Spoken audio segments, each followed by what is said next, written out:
There aren't that numerous paranoid ideas any longer since we figured out that all paranoid fears, there's a piece of truth in there.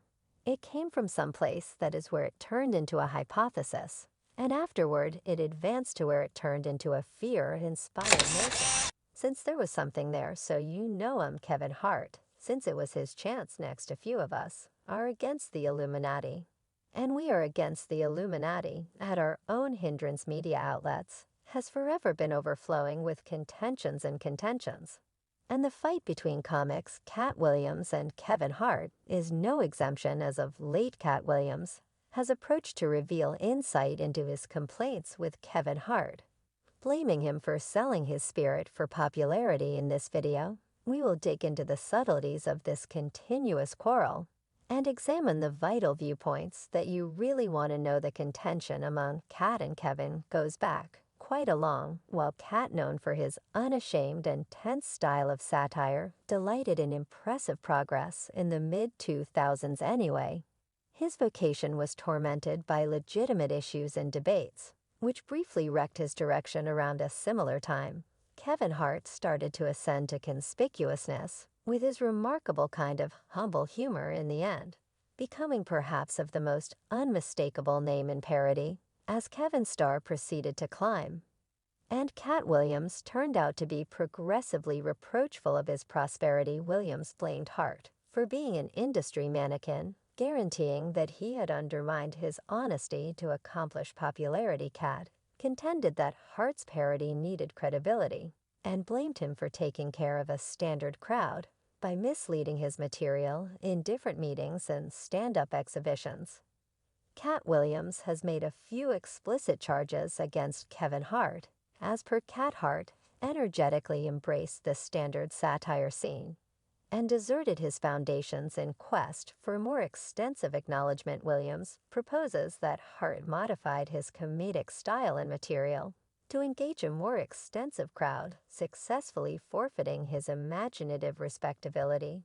Also, Cat Williams contends that Hart's prosperity is a consequence of his eagerness to adjust to cultural assumptions. As opposed to rocking the boat, Williams accepts that Hart's ascent to acclaim was worked with by corporate interests, and that he gave way to the schemes of the individuals who control media outlets' tree. As per Feline, this compromises the certified pith of parody and disintegrates its capacity to incite significant social critique. The Illuminati paranoid idea is a well-established conviction that a mysterious society with tremendous influence and impact controls world occasions, molding legislative issues, media.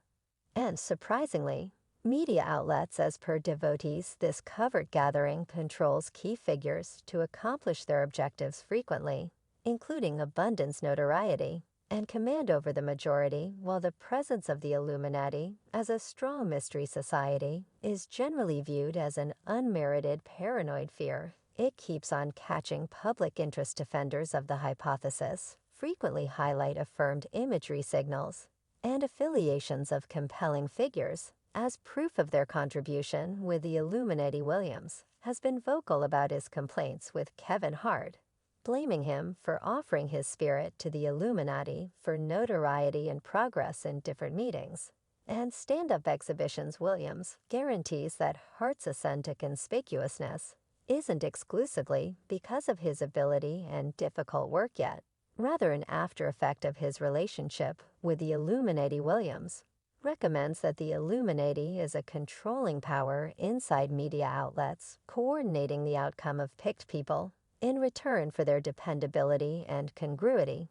As per Williams, Hart's comedic style and material have been watered down to take care of a more extensive crowd, lining up with the Illuminati's plan of controlling popular assessment through traditional press.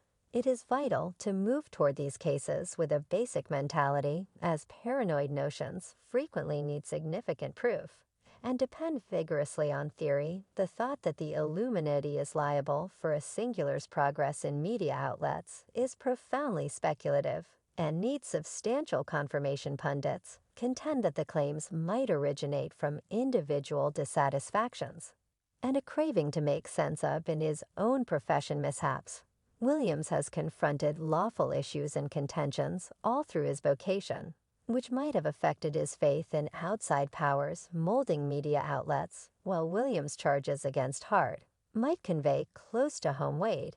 It is fundamental to consider elective viewpoints, and the real factors of media outlets. Pundits contend that Hart's prosperity is essentially a consequence of his irrefutable ability, difficult work, and tenacious assurance. They battle that Hart's capacity to interface with a wide crowd is a demonstration of his expertise as a comic and his innate capacity to adjust his material. Furthermore, media outlets is exceptionally cutthroat and requests consistent development and transformation to make standard progress. Jokesters frequently need to tailor their material to reverberate with a more extensive scope of individuals. This doesn't be guaranteed to show a split the difference of creative trustworthiness, but instead an essential move to contact a bigger crowd. It is important that both Cat Williams and Kevin Hart have their extraordinary comedic styles and appeal to various socioeconomics, while Feline blossoms with his unfiltered and fierce methodology. Kevin has effectively created a more family-accommodating persona. The two comics have their particular fan bases, and their methodologies mirror the variety inside the satire scene. One of the central issues of conflict in the quarrel is the harmony between creative validness and business achievement. Feline blames Kevin for undermining his uprightness and weakening his material to speak to a more extensive crowd. This brings up significant issues about the tension slipped by joke artists to adjust to standard assumptions, and whether this undermines their imaginative vision. The discussion encompassing the quarrel features the continuous battle inside the satire business to find a harmony between creative demeanor and business practicality. It prompts joke artists to ponder their own imaginative decisions, the messages they pass on through their satire, and the degree to which they will adjust their material to take care of a bigger crowd. The fight among Williams and Hart likewise reveals insight into the business guidelines and assumptions put on entertainers in the profoundly serious universe of amusement. Humorists frequently face the strain to adjust to specific standards and demands to make standard progress.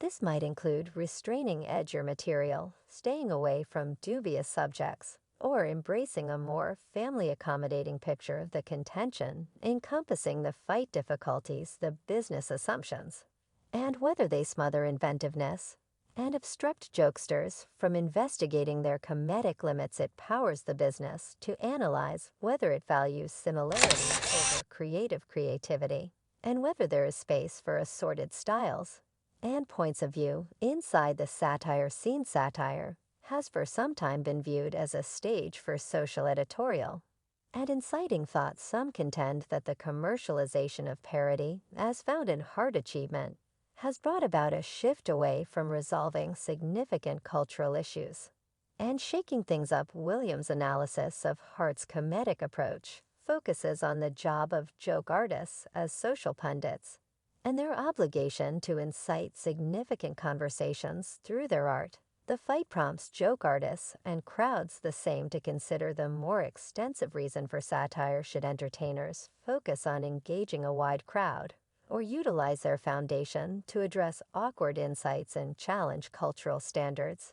It brings up issues about the harmony between giving happy diversion and involving satire as a vehicle for social change. Cat Williams and Kevin Hart have had various ways in their comedic professions, which without a doubt impact their points of view on the business. Feline confronted various legitimate issues and discussions that briefly wrecked his vocation, while Kevin Hart encountered an all the more consistent ascent to notoriety. These differentiating encounters might have molded their convictions about the trade-offs and forfeits fundamental for progress. Williams' own encounters with misfortune and the difficulties he confronted may have made him more lean to esteem creative genuineness and oppose adjusting to standard assumptions.